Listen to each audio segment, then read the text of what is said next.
Hi, welcome to the video. So this is the book I'm going to be using, Schmitt, Preparatory Exercise for Piano. I'm going to be playing the first 10 exercises, which maybe got on camera. Okay, will be those. But of course I tabbed it out for you guys, which I also did a second page, a tab showing applications and a few licks. Each lick uses a couple of ideas from different exercises. All the tab can be downloaded for free on my Patreon page. Link is in the description.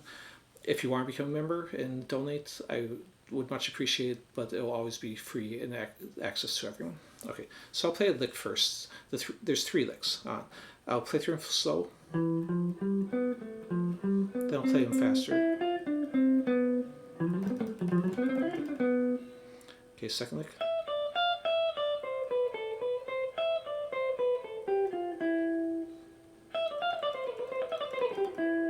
Third lick.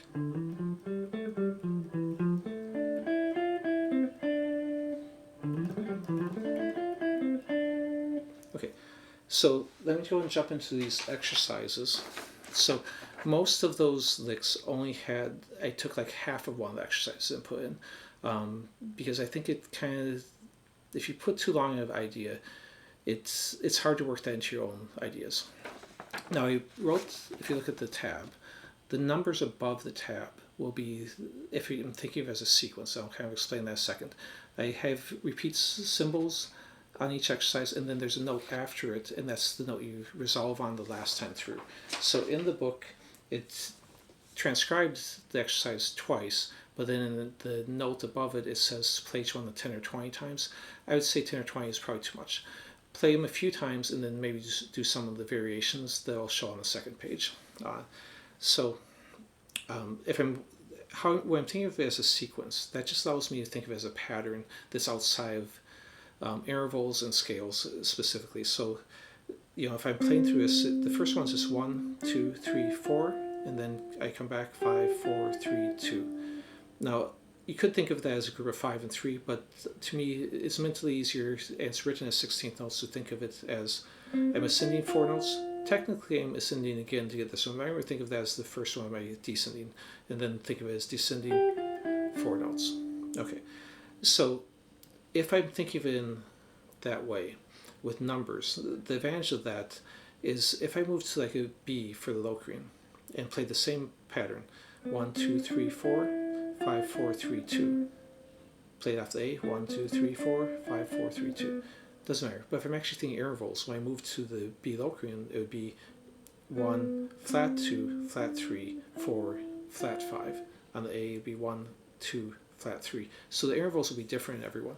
But the numbering, if I just think of it as numbers, regardless of what interval it is, then I can transfer it to anything. I can even put it into chords or arpeggios or other ideas.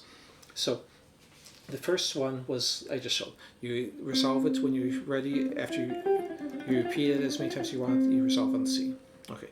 The second one is just doing a reverse of it. So if I think of it as a number, now I'm just going to think of, if I'm descending, the highest note will be the number 1. It's not necessarily the first one, because I might have a pattern that does something like that. Then I'd still think of it as 2, 1, 2, 3. I wouldn't think of it, this is my 1 and this is my 7. I would think of the highest note as my 1.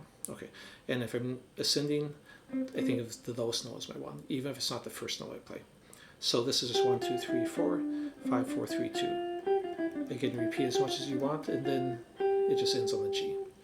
So that's the first two. All of these, as I go through them, basically the first one will be the ascending version, and then the second one will be the descending version. So the next one, the pattern is, and they're all on this first 5 notes of the C major. I'm basically going to go 1, 2, then skip the third note and go 4, 3. So 1, 2, 4, 3. Then we reverse that. Now I'm going to still think of it as part of this first sequence, so it'll be 5, 4, 2, 3. If I was going to split that off though and play it by itself, these last notes, I would then think of that as 1, 2, 4, 3, and not 5, 4, 2, 3. It wouldn't make sense if I don't have the first half that has the 1 to still think of this as a 5 if I was leaving off the first half. Okay, so the second one will just be a reverse. and then so it's still 1 2 4 3 5 4 2 3. So that's those two. The end notes on each of these will be when I'm done repeating. I'll end on the C note on the first one. On the descending one, I'll end on the G note. Okay, number 5. Now it's just basically a grouping of thirds moved up. So we're going to take and play a third, another third, another third, and then we're going to come back one and descend a third. So if you think of a sequence, it's 1 3 2 4 3 5 4 2, and then whenever I'm ready to stop, I just end on the C note. Reversing it, same thing. Still just 3 thirds, then come back and do another third the opposite direction. So 1 3 2 4 3 5 4 2, and then end on that. Well, in this case, I'd consider it 1 because sequence-wise. Okay, next one, number 7. This has a couple fourths in it. Again, make sure you watch the application if you're interested in any of these. You don't have to practice all the exercises, but anyone you like, I'll show you a bunch of different ways to practice it towards the end. So it's basically doing 2 fourths. So 1 4 2 5. If you think of it as a sequence, 3 2 4 3, end on the C. Now it's perfectly fine if you don't feel comfortable rolling on a pinky. It's kind of a pain to do so. So if you want to roll on the first and third finger, and then just shift back for that, go for it. That's perfectly fine. And then the same thing here. It's just reverse, and then end on the G note. And again, whichever fingers you feel comfortable. If you didn't even want to roll, you could use separate fingers. But to me, that's kind of slows you down. Later on, if you're doing arpeggios and stuff, it's much easier, in my opinion, to roll those than to try and use separate fingers. So getting used to rolling notes is a good thing. Number 9 and 10. So it's 1 5 4 5, and then 3 4 2 3, and of course I'm going to end it be on the C. The reverse, and if I want to end it on there, otherwise if not ending it, I would just start over. Now, like for example, this one, to me, that one, 5 4, and then it would sound perfectly good as like a power chords or other chord progressions. So that's when you can take these and put them into any context. So that's what we're going to do next, is take them and expand the possibilities. At the bottom of this page, I wrote a little note that's basically saying, if you're only using part of the exercise, renumber it to be just that part. An example I gave, and some of them might be a little bit unclear. If you're doing something that ascends and descends like this, I could consider this my 1, or I could consider this my 1, and it's not right or wrong. It's whoever works in your mind on it. In this case, because I'm starting with the ascending and then coming back with the descending, I'm going to think of it as an ascending one, in which case I would think of this as 2 4 3 1. But that was the second half of number 5, and that. So number 5 is notated as 3 5 4 2, but if I'm playing it by myself, I think of it as 2 4 3 1. And I kind of wrote above any of the ones that use as licks. I bracketed those so you can see the ones that use as licks, and if they came off the second half, I wrote the sequence I'm thinking of them as when the other part isn't included. So let's jump into the second page. So first thing is, of course, if you're thinking of this as a sequence, you can refinger them however you want. It's still, as long as you're still using the same. At first, we're going to use the same notes. So if I have this first one back, 1 2 3 4 5 4 3 2. It'd be perfectly fine to do that way. You could do it any way you want with those same notes. I could then take that, and this is another thing to try, and move it to lower C and run through it off each of the C notes. And this position, 1 2 3 4 5 4 3 2, it will have your finger, because the B string will throw those notes forward. But you can take and move it to any of the octaves, and that's still doing the same notes. The next ones to start doing would be not necessarily using the same notes, or you could. So this next one, we'll go ahead and use the same notes. I'm going to use number 9 sequence, so which if I go back to first page, the 9 was that one. So now I'm going to play that but on a single string, which I kind of alluded to earlier or showed when I did the power chords. I only put one of them on a different string. So seeing them on one string will help you to see them in a different way. You might not notice when you're playing it the original way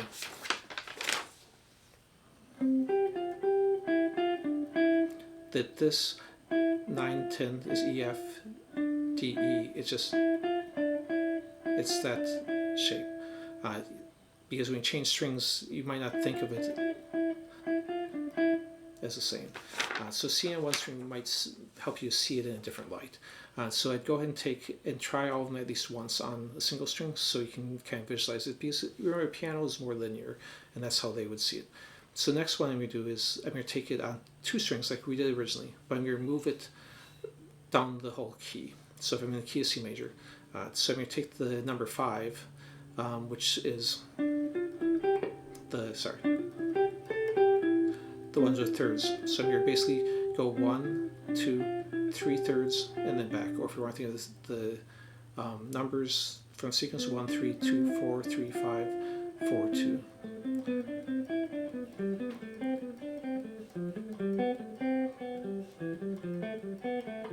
Of course, you could do it either direction. I could go forward with it also. But take them and move them through the whole key on a 2-string grouping. Now you could also take and do it on a single scale. And you can use any scale. If I use the Locrian scale and do the number 1, which was just 1, 2, 3, 4, 5, 3, 2. Then just start the second note. Start the third note.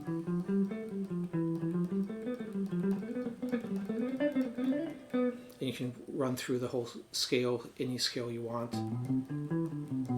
It doesn't really matter what fingering you do. And you can do ascending and descending. So that's the stuff I was writing here. The last one where I go through the whole scale, I wrote the first 5 measures or 5 notes. I didn't write the entire thing though. But so you can, if you know the scale, you can just continue the pattern down. The last part on the licks, I went ahead and wrote the circle number is which exercise it comes from, and the sequence above it. The bracketed parts are the parts I pulled out of the exercise. So that first lick, this is the part I pulled out of number 5, which is basically ascending and descending third, and then I'm sliding up. And then